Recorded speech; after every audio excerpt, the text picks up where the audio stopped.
오늘을 살아가는 묵상 시간입니다. 오늘 본문 말씀 신명기 33장 29절입니다. 이스라엘이여 너는 행복한 사람이로다. 여호와의 구원을 너같이 얻은 백성이 누구냐? 그는 너를 돕는 방패시오 내 영광의 칼이시로다. 내 대적이 내게 복종하리니 내가 그들의 높은 곳을 밟으리로다. 자, 여러분 우리가 꿈을 가진 사람을 생각해 보십시오. 꿈이 있다는 건 참 행복한 것이죠. 꿈이라고 하는 것은 지금은 가난하고 비참하고 어렵지만 앞으로의 미래가 더 행복하고 더 완전하고 더 풍성한 삶을 소망하는 것입니다. 꿈을 가진 사람이 행복할 수 있는 것은 이 꿈 때문에 현실의 어려움에 절망하지 않고 또한 꿈 때문에 눈앞에 있는 죄와 타협하지 않고 끝까지 이 꿈을 향하여 나아갈 수 있기 때문입니다. 사실 꿈에는요 여러 종류가 있습니다. 우리가 가지고 있는 꿈 가운데 현실 도피적인 꿈이 있죠. 특히 청소년 때에는 자기 자신이 가지고 있는 이상과 현실의 차이가 너무 크기 때문에 사람들은 자꾸 공상의 세계 속으로 도피하려고 합니다.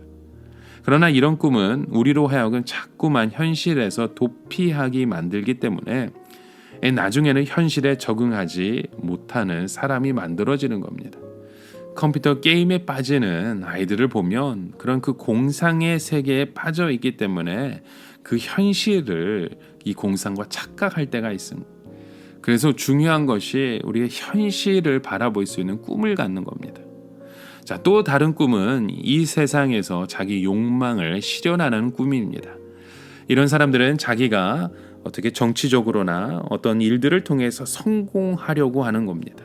사업의 성공이든지 억만장자가 되는 꿈을 가진 사람이죠. 이런 사람들 중에서 성공하는 사람들도 있고 실패하는 사람도 있습니다. 대개 성공하는 사람은 그 사람의 욕망이나 재능이 시대적인 필요와 우연히 맞아 떨어진 경우가 많죠. 이럴 경우에는 크게 성공해서 아주 유명한 사람이 될 수 있지만 그렇지 않은 경우에는 돈키호테의 유형이 되고 맙니다. 그러면 한때 자기의 삶 가운데 반짝였던 그 시대를 바라보면서 끝까지 그런 욕망을 버리지 못하는 것이죠. 나중에는 결과적으로 어처구니 없는 해프닝으로 끝나고 마는 그런 인생을 억지스러운 인생을 우리가 살아가게 된다는 겁니다. 또 마지막으로 또 다른 꿈이 있습니다. 그것은 하나님의 손에 붙들려 하나님의 뜻을 이루어 드리려고 많은 사람이 복을 받게 하는데 사용되는 꿈입니다. 이것이 진짜 꿈이고 꿈 중에 최고의 꿈인 것입니다. 그러나 이 꿈을 이루는 데 있어서 많은 어려움이 따르게 됩니다. 특히 하나님의 손에 붙들리는 것 자체가 너무나도 어렵고 많은 시간이 걸리죠.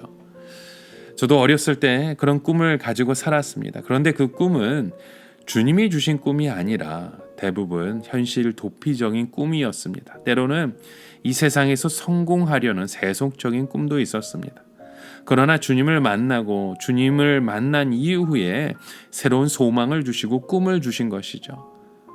그럼에도 저는 이 꿈을 어떻게 실현해야 하는지 방법을 몰랐지만 결국 하나님의 손에 붙들리는 것이 그 길이었음을 고백합니다. 무엇보다 꿈은 저를 언제나 행복해 주게 합니다.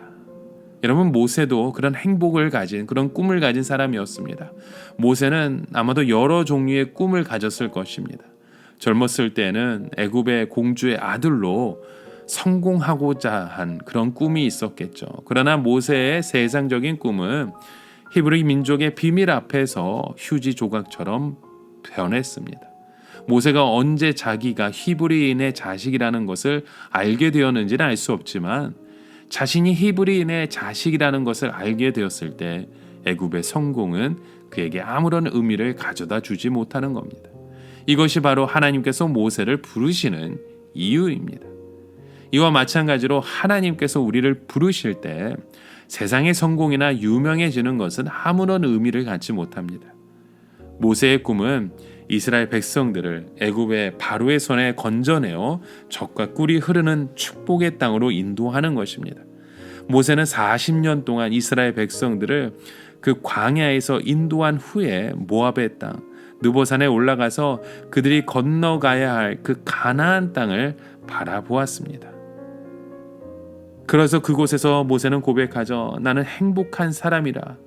여호와의 구원이 너와 같이 얻은 백성이 누구냐? 그런 본문의 말씀 속에 모세의 마음을 우리는 보게 되는 것입니다. 모세는 비록 그 땅에 들어가지 못하고 죽었지만 행복했습니다. 왜냐하면 그에게는 꿈이 있었기 때문입니다. 즉 하나님께서 이스라엘 백성을 인도하셔서 가나안 족속들을 다 몰아내시고 영원한 하나님의 나라를 세우실 꿈을 가진 사람이었기 때문입니다. 여러분, 우리 예수 믿는 사람들은 모두 꿈쟁이입니다. 꿈을 가진 사람입니다. 그 꿈은 현실 도피적인 꿈도 아니고 이 세상에서 기회를 잘 잡아 성공하고 유명하게 사는 사람의 세속적인 꿈도 아닙니다. 우리가 가진 꿈은 하나님께서 그 능력의 손으로 우리를 붙잡으셔서 나를 통하여 많은 사람들이 복을 얻고 영원한 천국을 가는 것입니다. 우리가 이 꿈을 이루려면 완전히 나라고 하는 존재가 없어져야 합니다. 나 자신을 완전히 부인하고 하나님과 온전히 하나가 될 때, 다시 말해 우리가 한평생 성령 충만해서 오직 하나님의 말씀에 붙들려 살아갈 때 그 꿈을 이루게 하시는 줄 믿습니다. 여러분, 오늘 하루도 우리에게 주신 그 꿈을 바라보십시오. 그 꿈을 선포하시고 그 꿈을 바라며 외치며 살아내시는 저와 여러분의 하루 되시게 주님의 이름으로 간절히 축원합니다. 함께 기도합니다. 하나님 아버지, 우리 모세에게 주신 그 꿈이 오늘 우리의 삶 가운데도 이어지는 꿈이 되길 원합니다. 그 꿈을 통해 이루어 가실 주의 이름을 소망합니다. 그런 믿음의 고백들이 우리의 삶을 통해 이루어지고 세워지게 하여 주시옵소서. 예수님의 이름으로 기도드립니다. 아멘.